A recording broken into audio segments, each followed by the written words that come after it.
What does your name mean?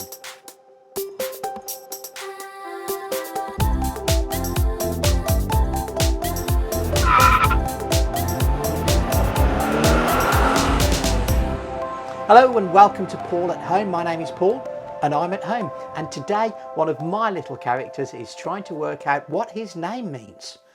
I wonder which one you'd like to see.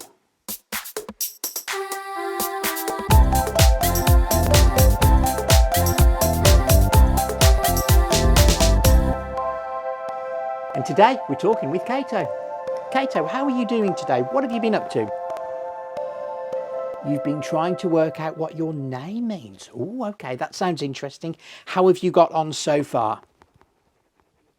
You know that your name is Cato. Okay, I can see that, but what does Cato mean? It must mean something. Everything means something. So you really wanted to find out. Okay, well, tell us what you found out so far. You wondered if it might mean cat. Oh, okay, well, I guess you are a big cat. And some people call you Cato. But that does sound a bit silly. Cat-o. Yes, you're right, it does sound just a little bit silly. So what else have you been thinking? And your name is Cato. Right, your name is Cato, that's right.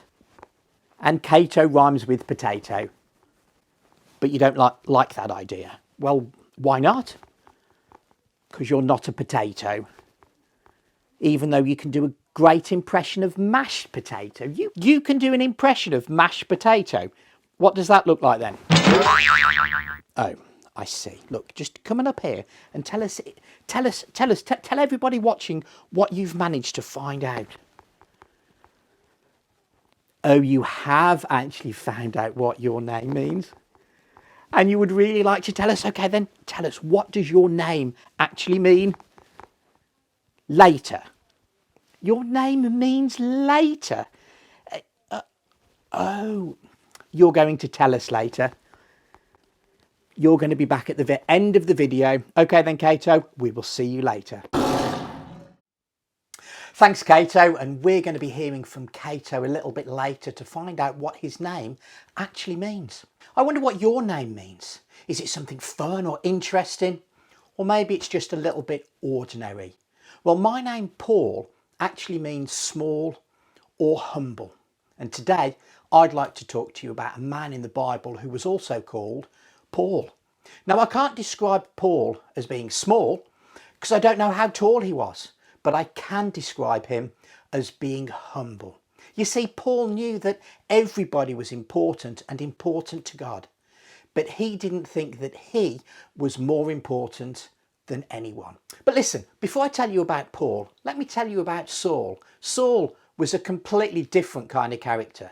And there is no way you would describe him as humble. Quite right.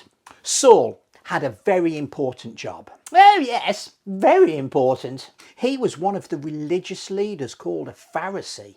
Yes. He had respect from people. Of course. He probably felt that he was very important. Quite right.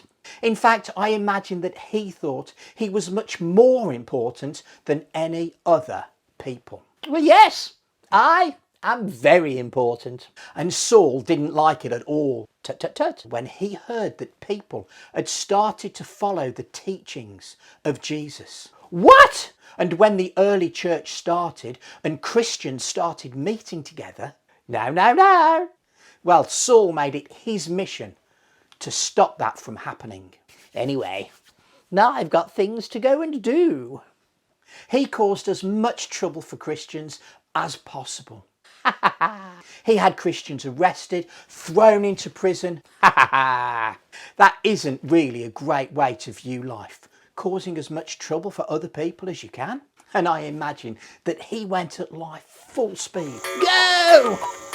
Hardly pausing. Yes! To think about what was happening. Things to do! Paul, on the other hand, was much more humble, much more accepting of other people. In fact, Paul went into other countries, into other cultures, telling people about God, telling people about the kingdom of heaven, telling people about how they can know a new life and be part of God's family. So Saul and Paul, quite different, yeah? Well, actually, no, not really. You see, Saul and Paul, it's actually the same person, just with one big difference. A completely different view on life. So what was it that made the difference? Well, we first hear about Saul in the Bible as a religious leader, oh yes, who hated Christians, oh yes. Now that might seem a bit odd that a religious leader would hate Christians. He knew about God's rules and followed all of God's rules. But he just didn't see that Jesus had been sent by God to show people God's love and the kingdom of heaven. So Saul had made his mission to cause trouble for Christians. And one time, on a journey to a place called Damascus, where Saul was going to create as much trouble as possible, suddenly Saul heard a voice telling him to stop.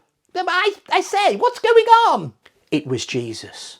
Saul heard Jesus tell him to go into Damascus and find a house on Straight Street, and there he would be told what to do. But as Saul got up, he suddenly found that he couldn't see. Help! So the people he was travelling with led him into town. While Saul was in the house on Straight Street, God sent a Christian, a man called Ananias, to go and see Saul.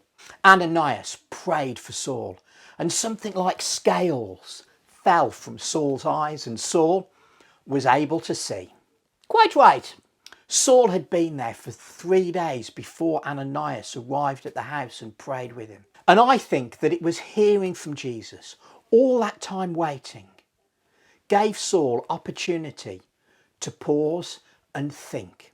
Take another look on life. Take another look on how he was living life. Sometime after that, Saul became known as Paul. Maybe he wanted to do that to show that he was a whole new kind of person. The same person, but with a brand new view on life and God. I wonder how you see life. Maybe just sometimes it would be good to pause and think about life. And maybe, even like Paul, think about God and the way that we choose to live. Now it's time to go and talk to Cato and find out what his name means. Well, Cato, thank you very much for coming back. I've really been waiting to find out what your name means. You are going to tell us, that's really good. But first you need to talk about being confused. Really? You're confused? You got confused about what I was talking about. Was I talking about Saul or Paul? Was I talking about one person or two person? Well, okay, I can understand that. I was actually just talking about one person who changed how he thought, changed his outlook on life. He then started telling people about God. Cato, you're right. And how they could start a new life as a Christian. Cato, you are absolutely right. And being a Christian is sometimes called born again, being part of God's family. And you think that's incredible. Well, why do you think that is so incredible? Because that's kind of what your name actually means. Okay, Cato, so tell us more. Your name means new life or born again.